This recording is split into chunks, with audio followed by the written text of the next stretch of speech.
Está começando o programa Câmara Notícias.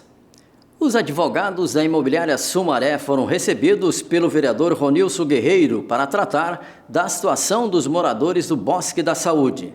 Pelo acordo, moradores que construíram e moram nas casas há mais de 5 anos terão direito à escritura de posse.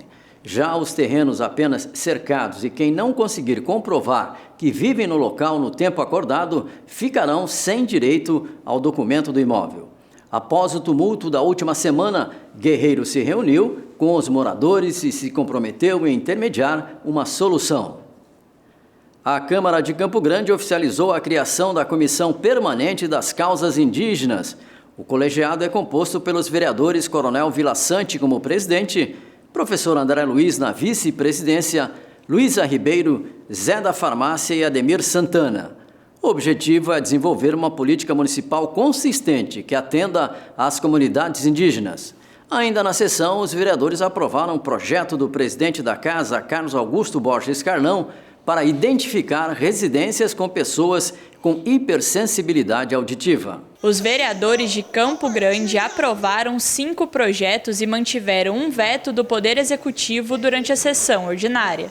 Entre eles, foi aprovada a proposta do presidente da Câmara Municipal, vereador Carlos Augusto Borges Carlão, que visa a identificação de lares com residentes com hipersensibilidade auditiva, que englobam pessoas com espectro autista, idosos, recém-nascidos, pessoas com deficiência visual, entre outros.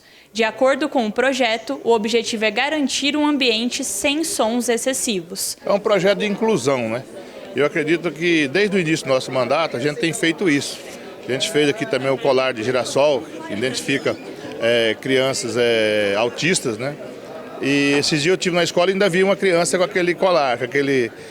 E esse também é um projeto social, de inclusão, que aqueles lares que tiver criança com problema de audição, a gente vai ser identificado daquele lar. Então, são projetos que a pessoa, quando chegar naquela residência, vai saber que ali tem uma pessoa com essa deficiência. É importante a gente fazer esse tipo de projeto, com certeza absoluta, vai assim, normatizando e educando também as pessoas. Então, a Câmara vai continuar fazendo esse projeto de inclusão. Ainda durante a sessão, foi criada a Comissão Permanente das Causas Indígenas. A pasta já havia sido criada em 2023 e agora passa a ser permanente na Câmara Municipal. A comissão foi criada no passado, discutimos temas importantes, como a questão da regularização fundiária, habitação, educação, saúde.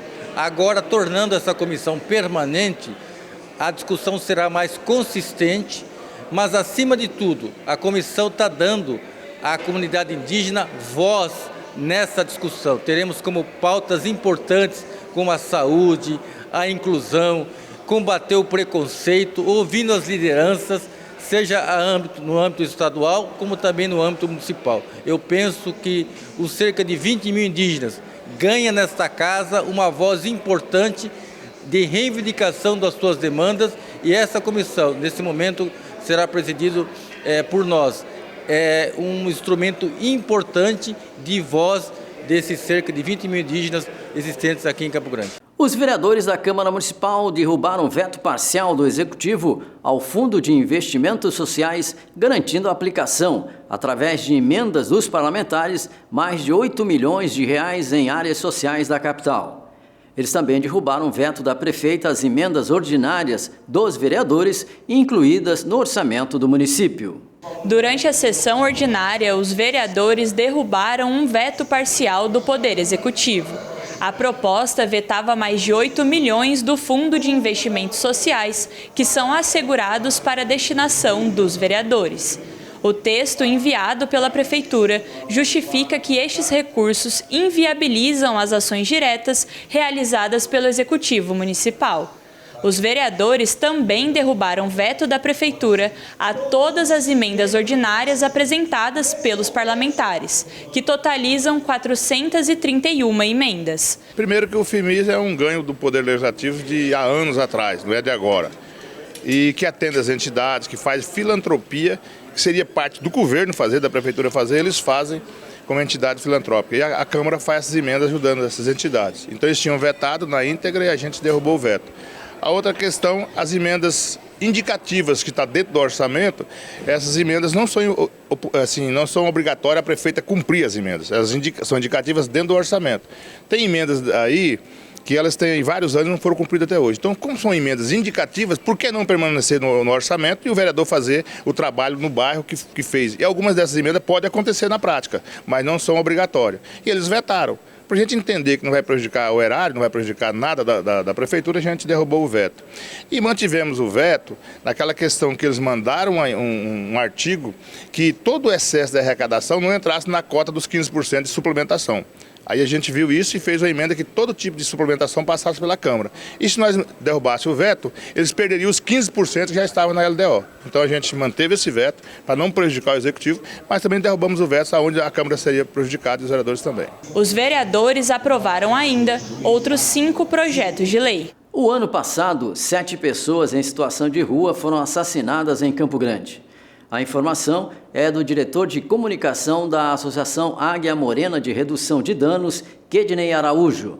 Ele tratou da tribuna da Câmara de Vereadores da política pública para a população de rua. O diretor de comunicação da Associação Águia Morena de Redução de Danos, Kedney Araújo, usou o espaço da tribuna na sessão para cobrar políticas públicas para a população em situação de rua. O que você veio buscar hoje na Câmara, né? Qual que é a mensagem que você veio trazer hoje aqui no Legislativo? Eu acho que a primeira coisa é respeito, né? A gente respeitar a pessoa em situação de rua, respeitar o espaço dela e respeitar os direitos dela. E a mensagem principal é do respeito, de que essas pessoas têm voz, essas pessoas não estão abandonadas e que nós vamos estar sempre lutando pelos direitos delas. O convite para a tribuna foi feito pela vereadora Luísa Ribeiro. Ela apontou a necessidade do olhar de acolhimento para essas pessoas que estão em situação de rua. Fazer com que a gente reconheça que a pessoa que está em situação de rua é um ser humano como nós, né? E que precisa receber de toda a sociedade, de todos nós, um olhar de amor, né? De compreensão, de estender as mãos, né? E, por outro lado, é aprender com quem trabalha com redução de danos, com quem está no apoio dessas pessoas, quais são as políticas públicas que a municipalidade tem, quais são as suas qualidades e quais são ainda os seus defeitos. E aí os vereadores e a vereadora aqui poder intervir para melhorar a vida das pessoas que estão em situação de rua. A Secretaria de Educação Continuada, Alfabetização, Diversidade e Inclusão do Ministério da Educação estuda uma forma de garantir que os estudantes com deficiência tenham condições de permanecer nas escolas. Atualmente, apenas 30% das escolas oferecem atendimento educacional especializado. Essa situação foi discutida pelos vereadores em audiência pública, convocada pela Comissão Permanente de Educação e Desporto. A Câmara Municipal de Campo Grande promoveu audiência pública para discutir sobre a situação da educação inclusiva na capital. O debate apontou a necessidade da presença de professores de apoio especializado para as crianças com deficiência nas escolas. Infelizmente, eu não tive essa ajuda, né? Há mais de 5 anos atrás, quando eu estive interagindo com as outras pessoas e tal, porque eu nem cheguei a estar interagindo por causa das minhas dificuldades, né? Socializar e tal. É claro que, por um lado, eu tive bastante eficiência, digamos assim, intelectual, mas, por outro lado, eu tive muitos problemas de socialização, problemas de interagir, de meio que trabalhar em grupo. Foi uma coisa que, assim, que eu não tive ajuda e os professores não deram muito negócio, não porque eles não importavam, mas porque simplesmente não sabia, né, como lidar com a situação, não tinha professor auxiliar durante essa época. E aí, por causa disso, até hoje tenho consequências por conta disso. Tipo, agora que eu estou na faculdade, eu não consigo interagir bem com meus colegas, apesar de eu conseguir interagir melhor fora da faculdade. Uma reclamação maior é que o professor regente não consegue trabalhar com a sala, visto que tem os alunos com deficiência sem o professor de apoio. A CP está olhando muito de perto, está acompanhando de perto. Nós temos lá o coletivo da educação especial para estar atento a essas demandas. Tem uma situação que nós estamos nos deparando e não é de hoje, né? O amontoado de alunos com deficiência na mesma sala de aula com um único professor de apoio. a gestão pública soberana, né, ela, com base aí na Resolução 188/2018, ainda persiste em colocar até 6 alunos numa única sala de aula com um único professor de apoio. Né? Sabemos que é humanamente impossível trabalhar a educação especial inclusiva com esse cenário dentro de uma sala de aula, dentro de uma escola. Considerando que nós temos recursos, considerando que nós temos demanda, né? São seres humanos, são vidas, aí a Proditeia, com a sua diretoria, solicitou a CPI, né, para a gente poder identificar o porquê que esses serviços não estão sendo prestados. O que está acontecendo com esses recursos? O debate aconteceu pela segunda vez na Câmara Municipal, mas os encaminhamentos ainda não foram cumpridos pelo Poder Executivo. O presidente da Comissão de Educação e Desporto da Casa de Leis detalhou os novos encaminhamentos decididos a partir da audiência. Primeiro, se os encaminhamentos que foram feitos há 8 meses atrás tivessem tomado o rumo que a Comissão de Educação propôs, hoje nós não teríamos feito essa audiência pública. Mas só relembrando de alguns, primeiro a questão da formação continuada dos assistentes de educação inclusiva e dos APs, a questão da quantidade de alunos por sala, né, um acompanhamento e planejamento por parte da CEMED no que tange à educação inclusiva. Então são demandas e uma delas, proposta pela vereadora, é um requerimento para que o Executivo possa vir em plenário fazer esses esclarecimentos a essa Casa Legislativa. O representante da Secretaria Municipal de Educação, Fúvio Souza, destacou que os encaminhamentos serão analisados pela Secretaria. A Secretaria de Educação está avançando muito nessa questão da educação especial. Hoje, na data de hoje, está sendo inaugurado o Centro Municipal de Educação Inclusiva da REME, que é um marco histórico para a educação, onde será realizado diversos atendimentos para a melhoria da educação desses alunos com deficiência e dificuldade de aprendizagem. Em relação aos profissionais de apoio, foram feitos sim um planejamento em relação à demanda de alunos que requer esses profissionais. Contudo, por força maior de alguns profissionais, essa demanda acabou tendo que ser refeito esse planejamento.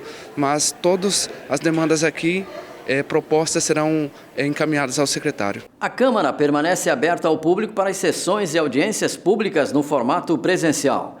Acompanhe o trabalho do vereador pelo site da câmara.ms.gov.br e pelas nossas redes sociais, como Facebook, Instagram e no YouTube.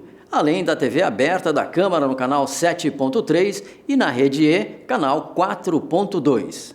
Na próxima semana, mais informações sobre os projetos votados pelos vereadores. Até mais.